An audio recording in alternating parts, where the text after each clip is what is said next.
of summer holidays so long.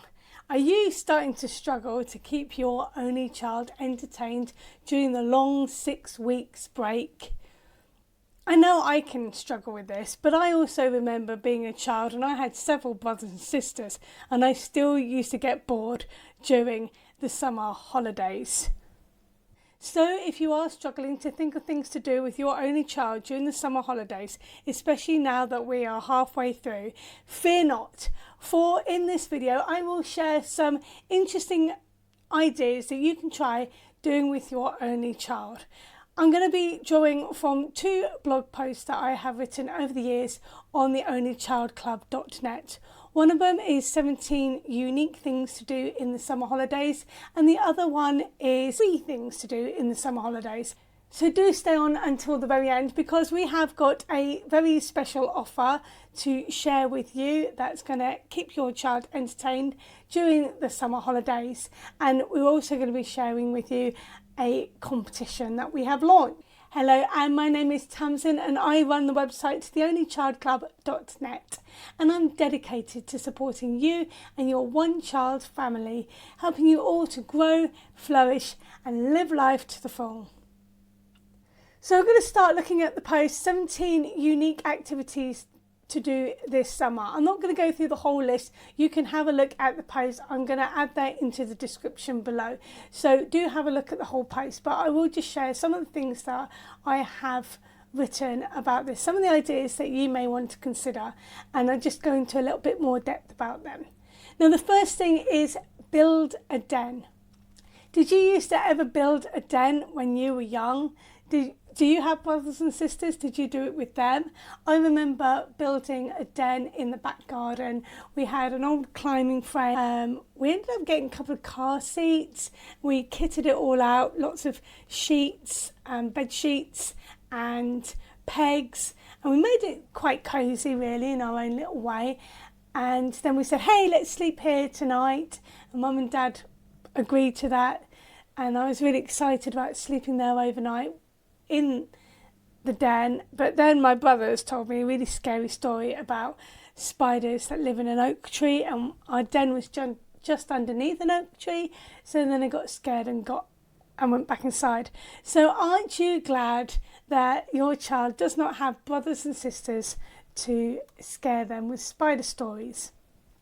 So there's lots of ways of building a den. We used to use clothes horses a lot. One of the good things about building a den is then you can make it last the whole summer and your child can enjoy that. One year I put up the tent in the back garden, and that was a bit of a mistake because it kind of ruined the grass. I had to relay the grass, so I wouldn't recommend that. But if you can, maybe build a den perhaps in your child's bedroom, and they can enjoy that for the whole of the summer. Right, another thing that you can do in the summer holidays is have what I call an alternative book day. So it's basically sort of like reenacting a popular children's story, getting inspiration from that and working on that. So for example, we did one on the tiger who came to tea. It was a bit spontaneous. It was the summer holidays and I decided the freezer needed to be defrosted.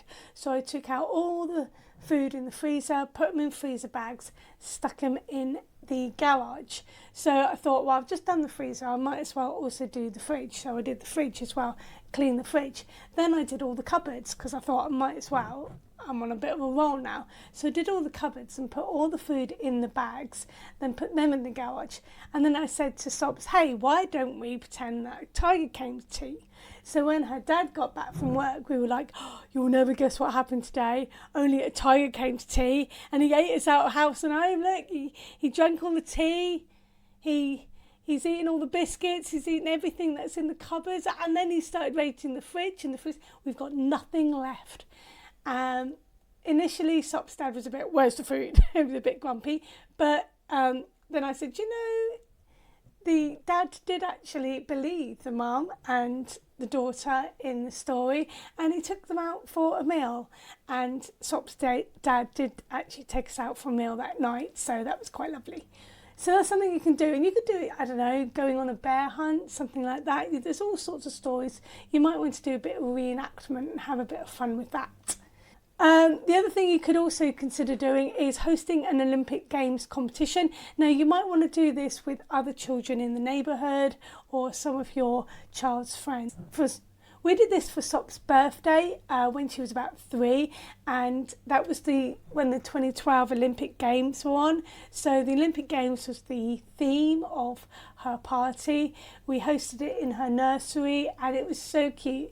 The little tots, they were so small, they didn't really understand what was going on. I made a flame, an Olympic flame, and then they held it and they moved it from one child to another in a little relay race. We had to guide them a lot, and then they did a few other little races and games. They were probably a little bit too young for that, but it's something you could consider doing in your neighbourhood, especially as this is an Olympic year and they've already just done some Olympics in Paris. Now, I'm going to suggest you mix it up here with have a sleepover. If you can, invite one of your friends over for a sleepover. But what you might want to do is also play the magic flying carpet game. Now, this is a game that Sops and I used to play when she was little. We used to sit on a carpet. She had a globe, so I would show her the globe and we would decide which country to go to. Then we would kind of pretend to fly on the carpet when it was on the ground. We'd sometimes put music on, like Aladdin's A Whole New World. And then we'd crash land. It was always a crash landing in the country. And then that day we would do all sorts of things to celebrate that country and its culture. We may learn something of the language using a YouTube video. We may do some arts and crafts. We would paint a picture of their flag. We'd learn about the country, and in the evening we would have a meal that was a local cuisine from the country, and we also may watch a film set in that country. So if we went to China, maybe paint the flag, paint a picture of the flag, maybe do Lego of the Great Wall of China, learn a little bit of Chinese calligraphy, learn a little bit of the language, have some Chinese food later on in the evening, and watch a film like Mulan or Kung Fu Panda, just to have a sense, a taste of the country and what it's all about. So I have written a post. I wrote it ages ago, but I'm going to put it in the description below. Go on that, and there's a whole host of different countries that you might want to visit on your magic flying carpet. And there's some recipe ideas, links to recipe ideas, and there's some ideas of activities you can do for each different country. So that's a really good way to keep your child entertained in the summer holidays. Right, the other thing you might want to consider is creating a board game. Now, this is a good thing that your child could probably do on their own. You could guide them a little bit. You should guide them a bit, otherwise it's going to make no sense. But they could design this all by themselves. I remember making a board game based on Calvin and Hobbes when I was a child, and I actually found that board game not too long ago, so that was quite fun. I took a picture of it. If I can find it, I'll stick it on in this video. I'll put it up here somewhere. And yeah, that's something that your child can spend hours on their own developing a board game. Now, on the blog post 17 unique things to do this summer, there is a YouTube link to a couple of women who are showing how you can make a board game, so your child's got an idea. But that's something your child should be able to do on their own. Just make sure you're willing to play with them, play the new board game with them later on. You can invent a sport as well. That's something else. Sops invented something called human croquet, but we haven't really quite figured it out. But that's something your child could consider doing with other children in the neighbourhood, if they can do that. And the other thing that I have written on unique things to do in the summer holidays is play with water. Obviously, going swimming, outdoor pools, that's kind of fun. But you could do other things like a water balloon fight if you want to do things for free, or you can also do water activities. So the other day, Sops and I, we did paddle boarding actually. Sop's videoed me, so I'll see if I can put that on there, but I don't know what I look like. I haven't even looked at that video, but I was proud I could stand, but I was looking a bit hunchback and nervous. But I was able to stand on the board. So paddle boarding, kayaking, sailing, all sorts of things. Have a lot of fun on the water if you can. Another thing you could consider is having a circus day. Now, some organisations do put on circus day activities, and you can just go to a community event and play around with a Diablo or some stilts, that sort of thing. Or you can create your own stilts, you can put on a bit of a theatre and just do some circusy kind of tricks, which will be fun. Just, you know, make sure it's all safe, but I know you will. So that's some of the things. There's not all of the things and the 17 unique things to do in the summer, but that's some of the ideas that you may want to consider. Okay, now the other blog post I wrote that may be useful to you, that you can definitely go on and have a look, is 23 things to do with your child this summer. Now, I don't know about you, but I find that by the middle of the summer, I'm skint. It costs a lot of money to keep your child entertained, doesn't it? Or it can do. There's so many things to do. You can go to theme parks and paddleboarding or sailing or camping or going on holiday and things like that. And you can do a lot of those things at the beginning of the summer. By the middle and near the end, you kind of want to like draw in the purse strings a little bit, right? Well, fear not, because I have written this blog post on 3 things to do in the summer with your child, and hopefully that will help save you some money but also keep your child entertained. So the first thing I've written is visit a local park, but I mean, for all I know, you are absolutely sick of taking your child to the park all the time. You're watching them climb frames and slide down slides and swing on swings, and you're just sat there reading a book. Maybe you're happy with that, maybe you're getting a little bit bored of doing that, bit bored and tired. So if you're going to take them to a local park, you might want to sort of up your game a little bit. Taking some circus tricks things, seeing if children in the area would like to come and play. Bring toys that children in the park might want to join in with and play with your child. Maybe bring some Uno cards or something like that, or skipping ropes or footballs, that sort of thing. Just bring them along. The other thing you could do is maybe organise a potluck picnic, I will say, with your friends. Say, message your friends. Now, what you might find is some of your friends have already gone on holiday. They've come back and they've got their kids, and the kids are pulling their hair out, and it's getting very stressful. So this is maybe towards the end of the summer holidays is when you're more likely to have people come home from their holidays, and you can do things like a potluck picnic, and you say, hey, everyone bring stuff in, we'll have a really big picnic in the park, and you know, the kids can play together, that sort of thing, and share your food. So that's good. Right, go hiking. If you're going to go hiking, I suggest you do it with a scavenger hunt, and I sort of put that as a separate thing, but with children, hiking, not so interesting. I mean, you can do things like, I don't know, climb up a mountain. Snowdon. Sops and I did that a few years ago, and that was cool because we met other families as we were going up, and then we were just talking. But the other thing, if you're going to go for a walk, go hiking, is keeping your child entertained. So you can play I Spy with them, or you can do a scavenger hunt, and there's a scavenger hunt as part of the activity book, so I'll tell you about that in a minute. The other thing you can consider to do, which is free, is geocaching. So that's you use your mobile phone, you can use a GPS device on your mobile phone, and geocaching is really interesting. I love the concept of it because it's like humanity getting together and doing fun things, and just a lot of trust and a lot of fun.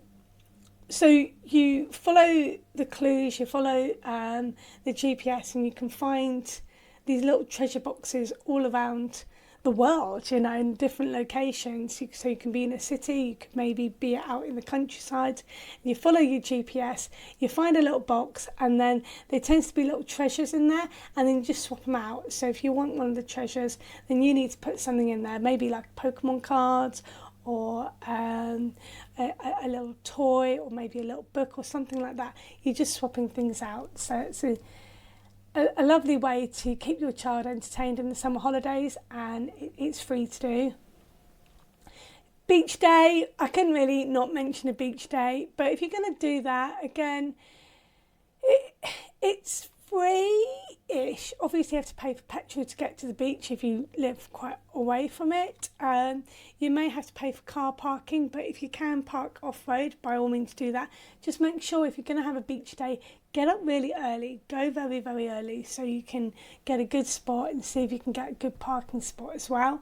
And some of the things you can do, you know, on the beach, obviously, that's free. So you build your sandcastles, stuff like that. But you can also do things like, if you go to places like Cromer in Norfolk, you can do crabbing.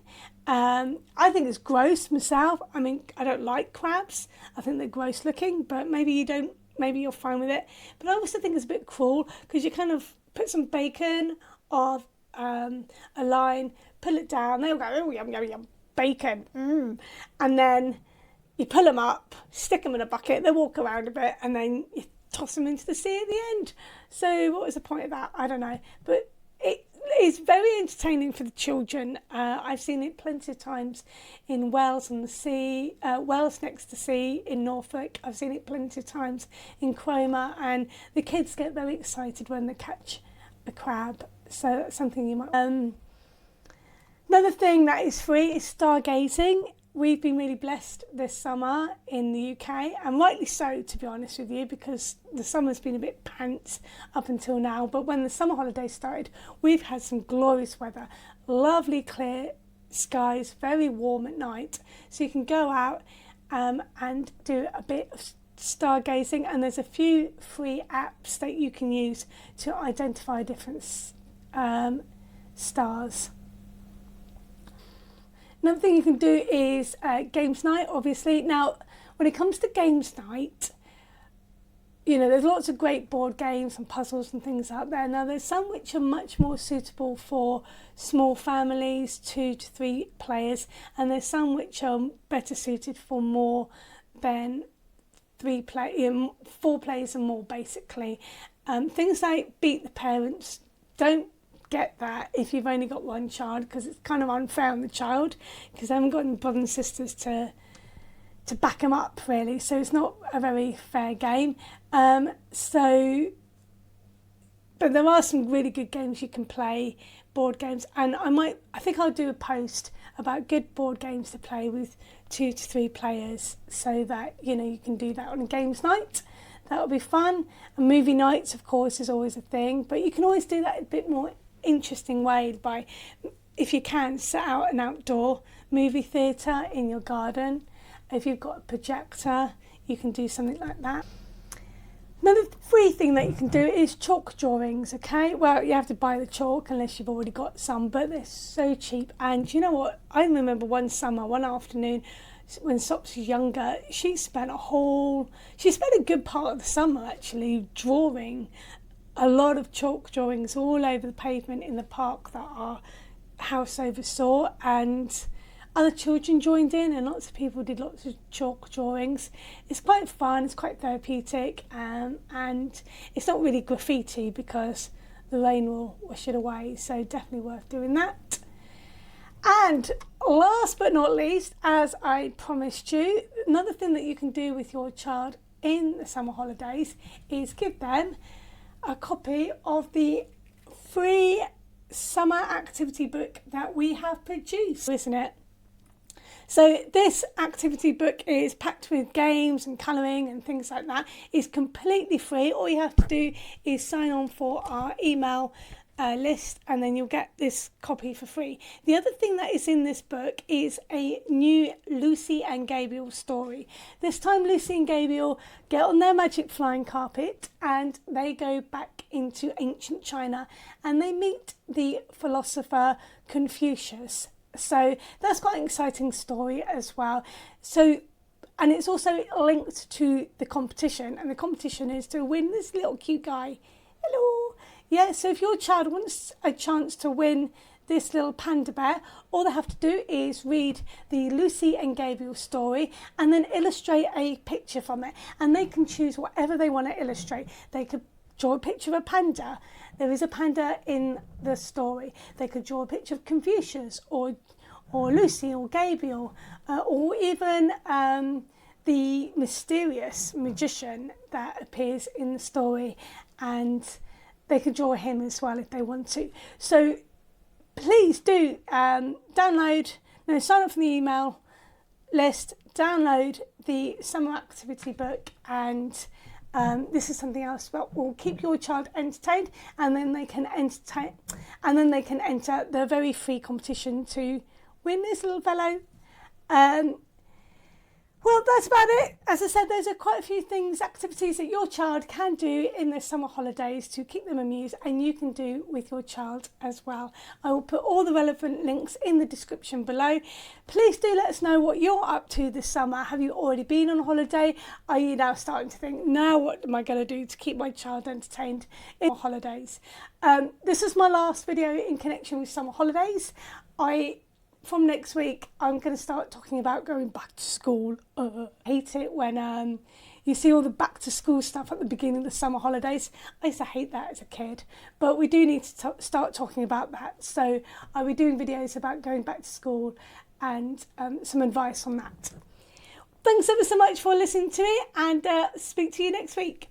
Toodles!